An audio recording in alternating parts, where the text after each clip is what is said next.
राधे कृष्ण दोस्तों, आपका स्वागत है आपके अपने यूट्यूब चैनल स्टडी जोन में। तो आज की इस वीडियो में हम पढ़ेंगे तमस उपन्यास, जो कि पेश साहनी जी का उपन्यास है। इसमें हम उपन्यास का 12वां प्रकरण पढ़ेंगे। तो चलिए इसको पढ़ते हैं। तो ये है उपन्यास का 12वां प्रकरण। तो चलिए इसको पढ़ते हैं। एक आदमी छज्जे पर पहरा दे रणवीर ने घूमकर कहा। मुर्गी काटकर दीक्षा पाने से उसमें भरपूर आत्मविश्वास पैदा हो गया था। वह दल का सबसे चतुर, सबसे चुस्त और सबसे ज़्यादा कार्यकुशल सदस्य था। उसकी आवाज़ में कड़क आ गई थी। लठिया, कुल्हाड़ी, छुरे, तीर कमान और गुलेले, इन हथियारों के बावजूद शस्त्रागार खाली खाली लग रहा था। कमरे के बाहर सीढ़ियों से थोड़ा हटकर चूल्हे पर तेल का कड़ाहा रखा था, पर लकड़ियां कम पड़ जाने के कारण तेल को उबालने का विचार कल ही छोड़ दिया गया था। जो आज्ञा सरदार शंभू ने कहा और छज्जे पर चला गया। चारों योद्धाओं के दिल कसमसा रहे थे। रणभूमि में उतरने का और अपने जौहर दिखाने का समय आ गया था। छज्जे के पीछे खड़े वे वैसा ही महसूस कर रहे थे जैसा चट्टानों की आड़ में खड़े राजपूत नीचे हल्दी घाटी में आने वाले म्लेच्छों का इंतजार करते हुए महसूस करते रहे होंगे। म्लेच्छों पर टूट पड़ने का वक्त आ गया था। रणवीर कद का छोटा था, इसीलिए वह मन ही मन शिवाजी की भूमिका में अपने को देखा करता था। छाती पर दोनों बाहें बांधे तिरछी आंखों से वह सड़क और सड़क के आसपास के इलाके का जायज़ा लिया करता था। किसी किसी वक्त उसके मन में ललक उठती कि कमर में तलवार लटकती हो, चौड़ा कमरबंद हो, अंग रखा हो और सिर पर पीले रंग की पगड़ी हो और उस पर शिरस्त्राण हो। ढीला सा पाजामा पहनकर इतने बड़े संग्राम में भाग लेना बड़ा अटपटा लगता था। पाजामा और सीधी सादी कमीज और नीचे फटी हुई चप्पल वीर सैनिक का बाना नहीं था, पर जो अधिकार भाव उसकी वेशभूषा में नहीं था, उसे रणवीर ने कड़क कर हुक्म देने वाली अपनी आवाज़ से पूरा कर लिया था। फौज के कमांडरों की तरह हुक्म देता था और दल के सभी सदस्यों को कड़े अनुशासन में रखता था। पीछे पीछे हाथ बांधे तनिक झुककर गहरी चिंता में खोया हुआ वह शस्त्रागार में ऊपर नीचे टहलता, वैसे ही जैसे औरंगजेब के साथ लोहा लेने से पहले शिवाजी टहलते रहे होंगे। सरदार रणवीर ने घूमकर देखा। मनोहर खड़ा था, जो कुछ देर पहले एक एक गुलेल के पास एक एक डेरी कंकड़ों की लगा रहा था। लकड़ियाँ कम पड़ गई हैं, तेल नहीं उबल सकता, क्या कोयला भी नहीं है? नहीं सरदार। रणवीर कमरे में पीठ पीछे हाथ बांधे कुछ देर तक टहलता रहा। रणनीति यही कहती है कि निर्णय अविलंब किया जाना चाहिए। स्थिति को पहचान लेना, उसकी तह तक पहुंचना और तत्परता से निर्णय कर लेना नेता के लिए अनिवार्य है। अपने घर से उठा लाओ, जो भी मिले, लकड़ी या कोयला, और जितना भी मिले उठा लाओ, इसमें विलंब नहीं होना चाहिए। मनोहर ठिठका खड़ा रहा। क्या है, अगर माँ नहीं लाने दे तो? इस पर सरदार शस्त्रागार के बीचों बीच खड़ा मनोहर के चेहरे की ओर देखने लगा। फिर कड़क कर बोला, मेरे मुंह की ओर क्या देख रहे हो? जहाँ से जो हो लकड़ी लाओ। जो आज्ञा सरदार, मनोहर ने कहा और पीछे हट गया। मगर अभी रुक जाओ, इस वक्त जाने की ज़रूरत नहीं है। और तभी तेल उबालने का विचार स्थगित कर दिया गया था। शस्त्रागार एक 2 मंजिले घर की ऊपर वाली मंजिल में बनाया गया था, जो खाली पड़ी थी। निचली मंजिल में शंभू के बूढ़े दादा दादी रहते थे। ऊपर वाली मंजिल का छज्जा सड़क पर खुलता था और सड़क के किनारे पीपल का सुंदर पेड़ था, जिससे छज्जा बहुत कुछ ढका रहता था। पर घर के अंदर जाने का रास्ता एक गली में से था, जो पीपल के पेड़ के सामने ही अंदर चली गई थी। यह गली टेढ़ी मेढ़ी थी, अंधेरी और संकरी थी। सड़क पर से जाने वाला व्यक्ति गली में खो सा जाता था। रणवीर को इसकी स्थिति समझाते हुए शंभू ने इसे चक्रव्यूह के प्रवेश की संज्ञा दी थी और दल की सरगर्मियों के लिए इसे सबसे ज़्यादा उपयुक्त बताया था। गली थोड़ी दूर जाकर बाएं हाथ को मुड़ गई थी। मोड़ पर किसी पीर का टूटा हुआ मज़ार था और मज़ार के सामने एक बूढ़ा मुसलमान रहता था जिसकी 2 बीवियां थी। आगे चले जाओ तो पानी का नल आता था जो दोपहर के वक्त बंद रहता था। 4 बजे दोपहर तक नल पर कोई जीव नज़र नहीं आता था। नल के आगे सभी मकान हिंदुओं के थे। केवल गली के अंत में 2-3 कच्चे मकान थे जिनमें मुसलमान रहते थे। एक में महमूद धोबी रहता था, दूसरे में रहमान हमाम वाला। इसके अतिरिक्त जगह जगह से दाएं बाएं अन्य गलियां निकल गई थी। अगर मलेच्छ पर हमला इस गली में किया जाएगा तो वह पानी के नल और गली के छोर के बीच के हिस्से में ही किया जा सकता है। खतरा हो तो किसी न किसी हिंदू के घर की ड्योढ़ी में घुसा जा सकता है। तुम गली में रहने वाले म्लेच्छों को जानते हो? रणवीर ने शंभू से पूछा था। हाँ सरदार, मैं इन्हें जानता हूँ। महमूद धोबी हमारे घर के कपड़े धोता है और पीर की कब्र के सामने जो मियाजी रहते हैं वे मेरे दादाजी के साथ बहुत उठते बैठते हैं। तुम इस गली में काम नहीं करोगे, रणवीर ने निर्णायक स्वर में कहा। शंभू हतोत्साहित हो गया। आज ये लोग अपने पहले शिकार पर धावा बोलने वाले थे। चारों वीर उत्तेजित थे। अभी तक केवल तैयारी चलती रही थी। आज रणभूमि में जौहर दिखाने का समय आ गया था। आज रण में जाके धूम मचा दे बेटा। धर्मदेव के कानों में वीर रस भरे इस गीत की पंक्ति देर से गूंज रही थी। मनोहर तनिक चिंतित था। वह अपनी माँ से कुछ भी कहे बिना चला आया था और अब दिन के 2 बजा चाहते थे और मनोहर को डर था कि चौका समेटने के बाद उसकी माँ उसे ढूंढने निकल पड़ेगी और कौन जाने ढूंढती ढूंढती इधर ही आ निकले। रणवीर ने अन्य तीनों योद्धाओं को शस्त्रागार में इकट्ठा किया और रणनीति पर विचार करते हुए बोला, शत्रु पर उबलता तेल डालने का समय अभी नहीं आया है।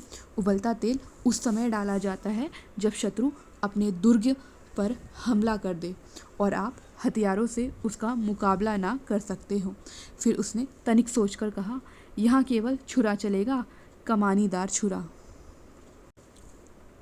फिर उसने इंद्र को संबोधित करके कहा, एक बार फिर पैतरा करके दिखाओ, उठाओ छुरा दासे पर से। इंद्र फुर्ती से छुरा उठा लाया। कमरे के बीचों बीच दोनों टांगे फैलाए वह क्षण भर के लिए खड़ा रहा। छुरे की मूठ उसके दाएं हाथ में थी और उसका फल पीछे की ओर था। फिर बायां कदम उठाकर वह उछला और हवा में अर्धवृत्त काटकर बिना फिर दोनों टांगे फैलाए रणवीर की पीठ की ओर मुंह किए फर्श पर उतरा। इसी बीच उसने रणवीर की कमर को निशाना बनाते हुए उल्टे हाथ से छुरे के वार का संकेत किया था। रणवीर ने सिर हिलाया। शत्रु की छाती अथवा पीठ को कभी भी निशाना नहीं बनाओगे। वार हमेशा कमर में करो या पेट में और घुमावदार छुरा घोंपने के बाद उसे अंदर ही अंदर थोड़ा मोड़ दो। इससे अतड़ियाँ बाहर आ जाएंगी। अगर तुम भीड़ में शत्रु पर वार करते हो तो छुरा बाहर खींचने की कोशिश नहीं करो, उसे वहीं रहने दो और भीड़ में खो जाओ। रणवीर वही कुछ बोले जा रहा था जो उसने मास्टर देवव्रत के मुंह से सुना था। थोड़ी देर बाद दल 2 हिस्सों में बट गया था। पहले हमला इंद्र के हाथों किया जाएगा, इसीलिए इंद्र, शंभू और सरदार शस्त्रागार को छोड़कर नीचे ड्योढ़ी में आ गए, जबकि मनोहर ऊपर बना रहा। फैसला किया गया कि सड़क की ओर छज्जे पर खड़ा सैनिक नज़र रखेगा और गली में आने जाने वाले लोगों पर रणवीर और इंद्र और शंभू और रणवीर के हुक्म से इंद्र ड्योढ़ी में से निकलकर शत्रु पर हमला करेगा। गली में घूमने वाले दरवाजे को थोड़ा सा खोल देने पर सड़क का कुछ हिस्सा और गली का शुरू का हिस्सा नज़र आते थे। पीपल के तने के पार सड़क का हिस्सा था जो दोपहर की धूप में चमक रहा था। गली के सामने एक तांगा रुका। रणवीर ने दरवाजे को लगभग पूरा मूंद दिया और एक पतली सी दरार में से बाहर की ओर देखने लगा। कौन है? इंद्र ने फुसफुसाकर पूछा। रणवीर चुप रहा। अन्य दो सैनिकों ने भी आगे बढ़कर दरार पर आंख लगाई। जलाल खान है, नवाबजादा जलाल खान, शंभू बोला। यह सड़क के किनारे सामने वाले मकान में रहता है। हमारे मोहल्ले का बहुत बड़ा रईस है। डिप्टी कमिश्नर से मिलने जाता है, शंभू एक सांस में कह गया। दरार में से क्षण भर के लिए उसका सफ़ेद तुर्रा, चढ़ी हुई मूछें और लाल दमकता चेहरा नजर आए, पर जैसे वह सामने आया वैसे ही ओझल भी हो गया। गली में से गुजरते हुए उसकी सरसराती सलवार और चरमराते जूते सुनाई दिए। कुछ निर्णय कर सकने के पहले ही वह अपने घर के अंदर जा चुका था। तीनों वीर सैनिक ठगे से खड़े रह गए। वह यूं भी कद में बहुत ऊंचा लंबा था। उसे सामने से जाता देखकर तीनों सहम से गए थे और सोचने का मौका ही नहीं मिला था।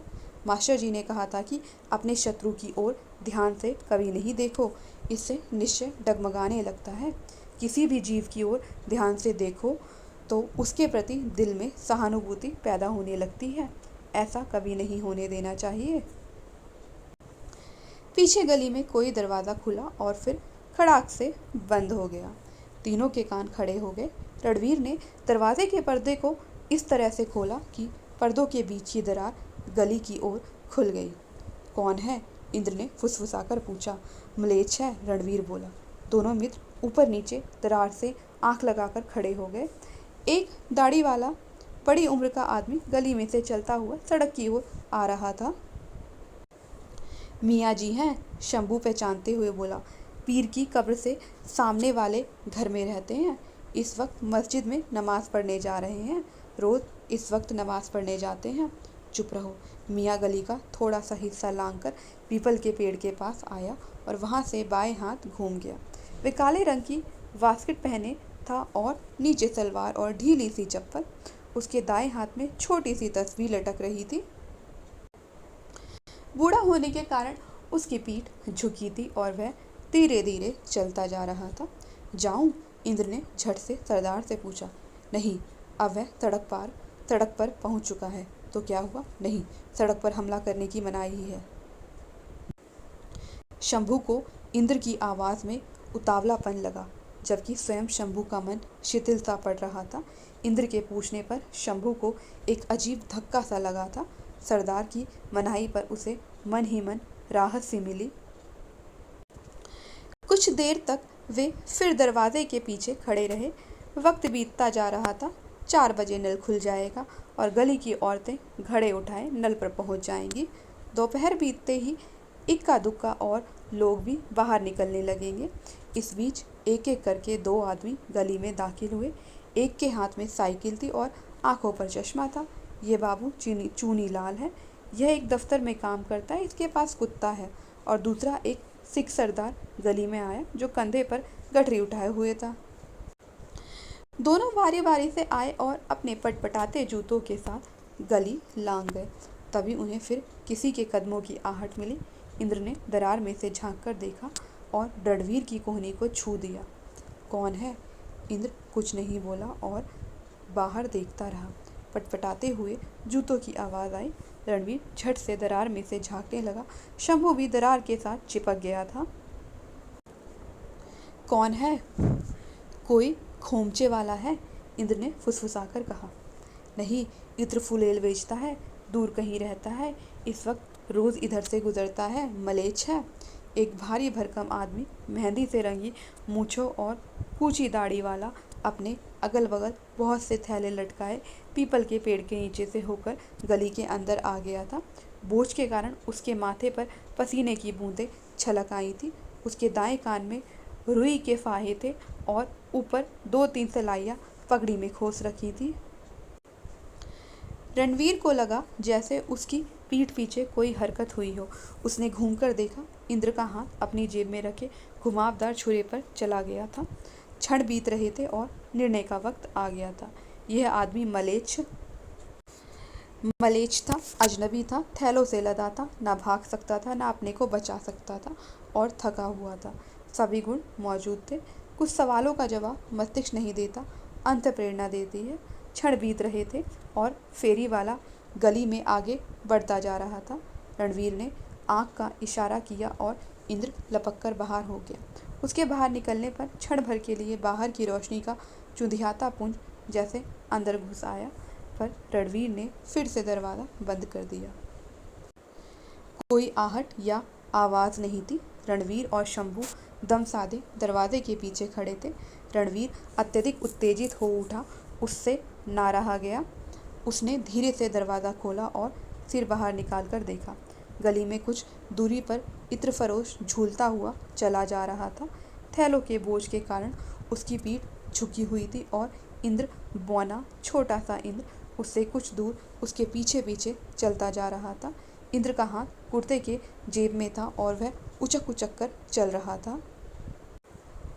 रणवीर के लिए दरवाजे में से सिर निकालकर गली में झांकना उतना ही असंभव था जितना दरवाज़ा बंद करके उसके पीछे खड़े रहना।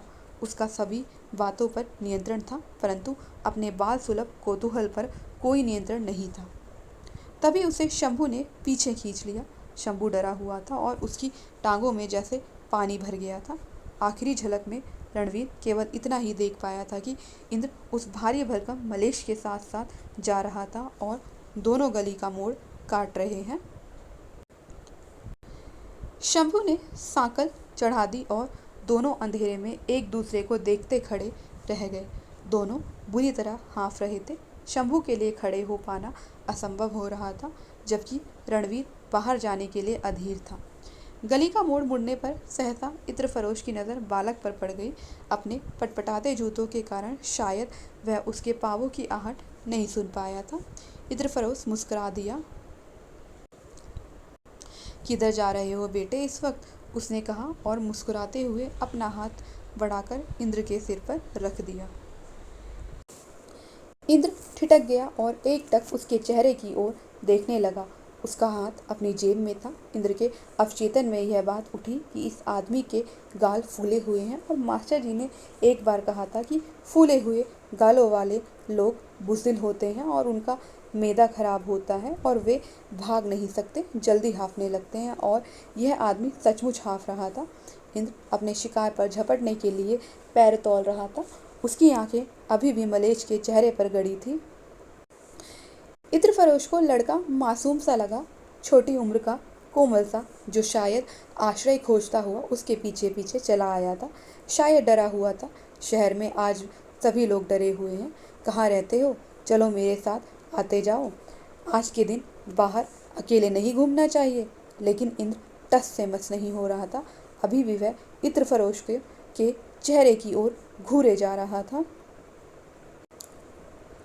तेली मोहल्ले तक मैं तुम्हें पहुंचा दूंगा। आगे कहीं जाना हुआ तो तुम्हें किसी के सुपुर्द कर दूंगा। आज शहर में गड़बड़ है। और बिना बालक के उत्तर की प्रतीक्षा किए वह घूमकर आगे बढ़ने लगा। क्षण भर के लिए इंद्र वहीं ठिठक खड़ा रहा, फिर साथ हो लिया। आसपास के घरों में चुप्पी छाई थी। उनकी ड्योढ़ियों में इतना अधिक अंधेरा था कि आंखें फाड़ फाड़ कर भी देखो तो कुछ भी नज़र नहीं आता था। मुझे भी आज फेरी पर नहीं निकलना चाहिए था, उसने इंद्र से कहा। आज भी कोई दिन है फेरी करने का? सारे शहर में सूखा पड़ा है, पर मैंने सोचा घर पर बैठकर क्या करूँगा। 2-4 आने की जुगाड़ हो जाए तो क्या बुरा है। दुकानदार घर पर बैठा रहे तो खाएगा कहाँ से? और इत्रफरोश हंस दिया। पानी का नल नज़दीक आ रहा था। नल में पानी नहीं था और उसके नीचे पत्थर की सिल जो घिस घिस कर गहरी हो गई थी, सूखी पड़ी थी। और उसके आसपास 2-3 बर्रे उड़ रहे थे। कुछ ही दिन पहले तक इंद्र बर्रे पकड़ा करता था। इत्र के 4 फाहे भी कोई हमसे ले ले तो हमारी चवन्नी खरी हो जाती है। इत्र वाले ने जैसे अपने आप से बात करते हुए कहा। वक्त काटने के लिए वह बतियाना चाहता था, या शायद शहर की सूनी गलियां लांघने के बाद वह खुद डरा हुआ था। हमें एक एक गली का मालूम है कि वहाँ कौन इत्र खरीदता है। जिस मर्द की 2 बीवियाँ हो वह ज़रूर इत्र लेता है। वह वस्मा भी लेगा और सुरमा भी लेगा। वह मर्द भी इत्र खरीदता है जो उम्र में बड़ा हो और जिसकी जवान बीवी हो। अच्छा और बताऊं, वह बच्चे का मन बहलाने के लिए बोले जा रहा था। इत्र फरोश की बातों के ही कारण इंद्र संभल गया था और पैर मजबूती से चल रहे थे और कमानीदार चाकू भी की मूठ को भी उसने मजबूती से पकड़ रखा था। उसके मन में एकाग्रता आने लगी थी। उसकी आंख इत्र फरोश की कमर पर टिकने लगी थी। वही एकाग्र दृष्टि जिससे अर्जुन ने पेड़ पर बैठे पक्षी की आंख को फोड़ा था। इत्र फरोश के बाएं कंधे से झूलता थैला बार बार घड़ी के पेंडुलम की तरह उसकी कमर के आगे हिल रहा था।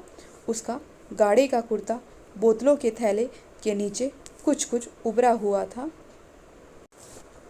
नल पार करते ही इंद्र की सारी चेतना जैसे उसके दाएं हाथ में आ गई। नल के आगे का फासला एक एक बालिस्त जैसे उसके मस्तिष्क में गिना जाने लगा था। बोतलों का थैला झूल रहा था, कमर बार बार सामने आ रही थी और इत्र फरोश के पटपटाते जूते उसके साथ साथ बज रहे थे। बाजार में फाहे ज़्यादा बिकते हैं, घरों में इत्र और तेल ज़्यादा बिकता है, इत्र फरोश कह रहा था। सहसा इंद्र लपका और उसने पैतरा मारा। इत्र फरोश को लगा जैसे उसके बाएं हाथ कोई चीज़ ज़ोर से हिली है। उसे भास हुआ जैसे कोई चीज़ चमकी हुई है, पर वह खड़ा होकर घूमकर देखे कि क्या बात है।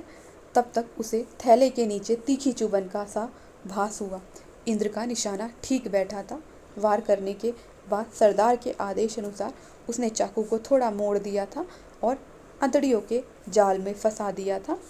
इत्र फरोश अभी पूरी तरह से मुड़ नहीं पाया था कि उसने देखा लड़का पीछे की ओर भागा जा रहा है। उसे फिर भी समझ नहीं आया कि क्या क्या हुआ है। उसकी इच्छा हुई कि लड़के को आवाज़ देकर बुला ले, लेकिन तभी उसने अपने पैरों पर बहता खून नजर आया और कमर में कुछ कराहता, कुछ डूबता सा महसूस हुआ। मीठा सा दर्द उठा, फिर तेज नश्तर सा दर्द, और वह डर के मारे बदहवास हो गया। ओ लोको, मार डाला, मुझे मार डाला, ओ लोको। इत्र फरोश इतना घबरा गया था कि उसके मुंह से बोल नहीं फूट रहा था। वह कमर में लगे जख्म से इतना नहीं मर रहा था जितना त्रास और भय से और भोले बालक द्वारा किए गए हमले से। उसके लिए अपने थैलों का बोझ उठा पाना असंभव हो रहा था और उनके बोझ के नीचे ही वह मुंह के बल धड़ाम से गिरा। इंद्र के भागते पांव उसे 2 क्षण पहले साफ नजर आ रहे थे, पर अब गली में उस लड़के का नाम निशान नहीं था। ओ लोको, वह फुसफुसाया। एक शिथिल सी चीख उसके होठों से निकली और उसकी आंखें गली के ऊपर फैले गहरे नीले आसमान के छोटे से टुकड़े पर लग गई। वहाँ 2-3 चीलें उड़ रही थी। चीलें अब 2 की जगह 4 हो गई थी और आकाश की नीलिमा धीरे धीरे हिलने और धूमिल पड़ने लगी थी।